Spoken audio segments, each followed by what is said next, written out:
মুসলিম মেয়েরা কিভাবে চলাফেরা করবে আল্লাহ তাআলা ও তার রাসূল আমাদের তা বলে দিয়েছেন। সে যখন বাইরে বের হবে তখন পর্দার সাথেই বের হবে, কারণ এ দিয়েই কে মুসলিম আর কে অমুসলিম এটা জানা যাবে। মনে রেখো, সাজতে গেলে কখনোই কপালে টিপ পড়বে না, কারণ কপাল তো আল্লাহকে সাজদা করার জন্যই তৈরি করা হয়েছে।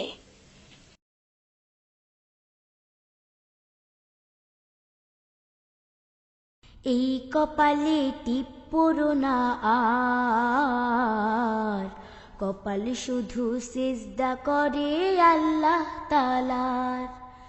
এই কপালে টিপ পড়ো না আর, কপাল শুধু সিজদা করে আল্লাহ তাআলার। খালি মাথা খোলা চুলে বাইরে যেও না, হিজাব পরে বাইরে যেতে লজ্জা পেও না। খালি মাথা খোলা চুলে বাইরে যেও না, হিজাব পরে বাইরে যেতে লজ্জা পেও না। আজ থেকে নয় করব পরে বলবে না আবার, কপাল শুধু সিজদা করে আল্লাহ তাআলার। এই কপালে টিপ পড়ো না আর, কপাল শুধু সিজদা করে আল্লাহ তাআলার। এই কপালে টিপ পড়ো না আর, কপাল শুধু সিজদা করে আল্লাহ তাআলার। অনুগত থাকো শুধু আল্লাহ তাআলার, নবীর কথা চলবে মেনে আর বাবা ও মার।